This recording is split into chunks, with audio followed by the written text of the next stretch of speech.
દિવાળીમાં લોકો સુરક્ષિત અને કોઈપણ પ્રકારની ચિંતા વગર તહેવારની મજા લઈ શકે તે માટે પોલીસ વિભાગ સતર્ક છે। દિવાળી પહેલા લોકો ખરીદી કરવા માટે નીકળતા હોય છે અને ત્યારે કિંમતી સામાન ચોરાઈ જવાની પણ ઘણી ઘટનાઓ બનતી હોય છે। સાવચેતીના ભાગરૂપે પોલીસે હવે ભીડભાડવાળી જગ્યાઓ પર પેટ્રોલિંગ વધાર્યું છે। સિવિલ ડ્રેસમાં મહિલાઓ પણ સુરક્ષા માટે તૈનાત છે।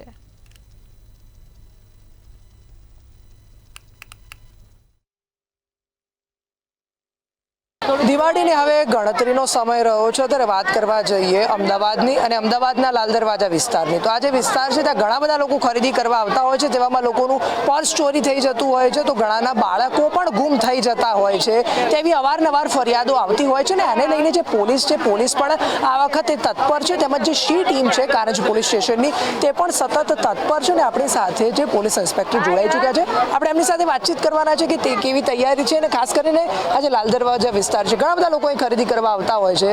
કેવો માહોલ છે અને સી ટીમની કેવી તૈયારી છે? દર વર્ષની જેમ દિવાળીના તહેવારમાં ભીડભાડ વધી જાય છે। આમ નોર્મલી હોય જ છે ટ્રાફિક અને એમાં અમે ખાસ કરીને અમારી સી ટીમ છે સાદા કપડામાં અમારી પોલીસને આવા તહેવારોમાં ભીડભાડમાં વધારે અમે ડેપ્લોય કરીએ છીએ અને સમજાવીએ છીએ પબ્લિકને કે કોઈ પણ પબ્લિકને ખાસ કરીને મહિલાઓને જે અનવોન્ટેડ ટચ છે કોઈ આવારા તત્વ છે એનાથી બચાવવા માટે એલર્ટ કરીએ છીએ કે આજુબાજુ એવા લુખ્ખા તત્વ ના ફરે પ્લસ એમના પર્સને અને એમના મોબાઈલની ખાસ અમે અવેરનેસ કરતા હોય છે કે પર્સ તમે આગળ રાખો થોડુંક હાથ ઉપર રાખો સાચવીને રાખો વારે વારે ચેક કરતા રહો પ્લસ એમના બાળકો બી એમના મિસિંગ ઘણી વાર થઈ જાય છે અમારે પોલીસ સ્ટેશન આવી જાય છે શોધીએ છીએ અમારી ચોકીએ પણ આવે છે તો બાળકોને બી સાચવાનું અને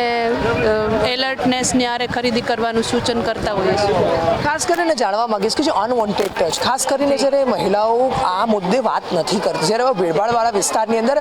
ઘણી બધી મહિલાઓ સાથે આવો બનાવ બને છે જેમાં કોઈ પરપુરુષ જે છે તે ખૂબ ખરાબ રીતે સ્પર્શ કરે છે તો એવામાં આપણે કેવી રીતે કાર્યવાહી કરીએ છીએ અને ખાસ કરીને એને લઈને સી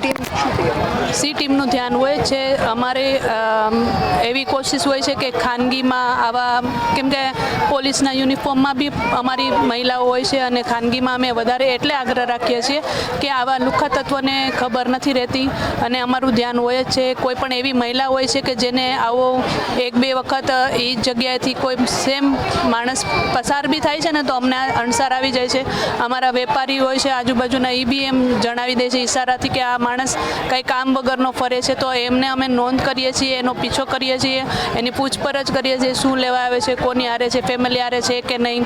અને આવા અનવોન્ટેડ ટચ હોય એના પછી અમે કાયદેસરની કાર્યવાહી સુધી લઈ જઈએ છીએ।